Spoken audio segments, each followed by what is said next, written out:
Hey guys, this is Mark Yo here and welcome back to my channel, the REALME GT Pro.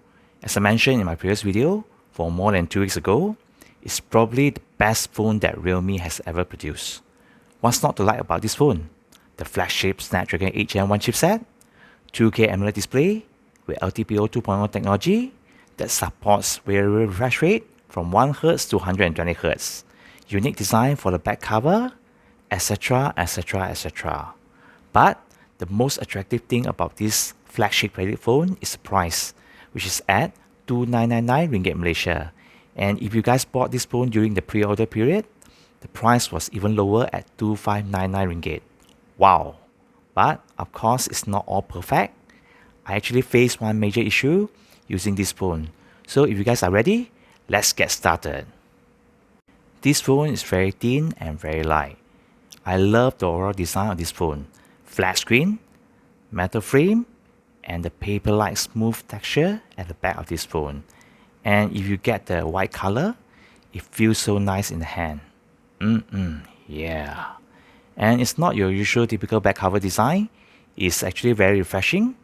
And this white one really turned a lot of heads around during my usage. But my only concern is during my usage is that, does it get dirty or scratch easily? And I had to be extra careful when using this phone, to be honest. But luckily Realme was thoughtful enough to include this nice soft plastic case to give extra protection to the Realme GT2 Pro, which I really appreciate. As I mentioned earlier on, this phone has a huge 6.7-inch 2K AMOLED display with LTPO 2.0 for your variable refresh rate from 1Hz to a maximum of 120Hz. Depending on what you do on the phone, the screen refresh rate will change to save more battery power.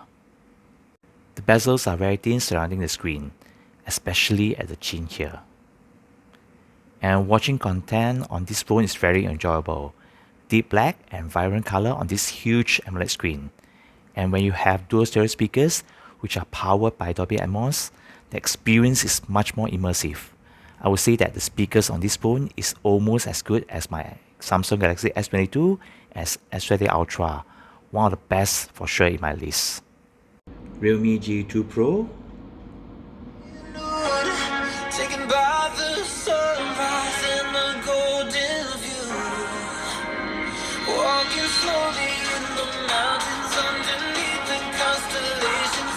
Samsung S22.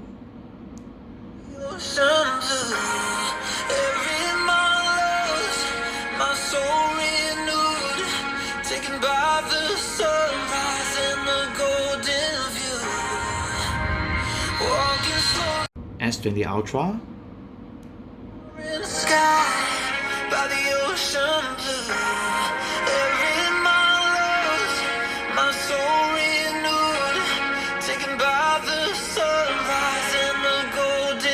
The next one I find very interesting is actually the camera system. The main shooter, 50 megapixel Sony IMX766 with OIS, is no doubt very good. Clear and sharp photos even with night shot, with night mode enabled. There is a 50 megapixel ultrawide lens that can shoot normal ultrawide shot, but at the same time it can stretch to 150-degree field of view ultrawide. Press this and voila, which is the first in smartphone. And also there is a fisheye mode which you can play around, which I find interesting also. Lastly is the 3 megapixel microscopic lens, which I find impressive also. You can shoot very close up, microscopic photo up to 40 times magnification, which is insane. Really an added bonus to the camera department. So I took some photos of my sofa and jeans, check it out. As for video recording, there's no issue at all, just that you can only enable video stabilization at 1080p at 30 fps when you press this AI button, or else video can be very shaky.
The GT2 Pro is powered by the latest Snapdragon 8 Gen 1 chipset, which is powerful for day-to-day tasks.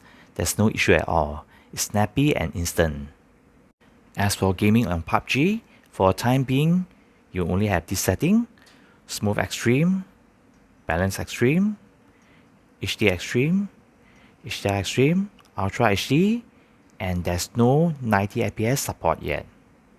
As for Genshin Impact, frame rates fluctuates from 40 to 60 FPS, even at the beginning of the game. Fortunately, the phone only gets warm, not too hot after some time of gaming, thanks to a huge vapor cooling chamber in this phone to dissipate heat.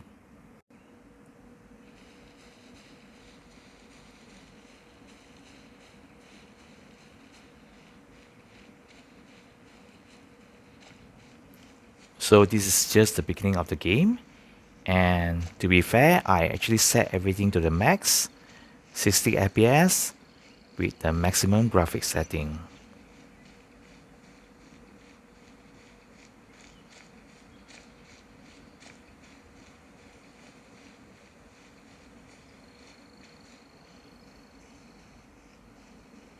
As for battery life, this phone has a 5000 mAh battery.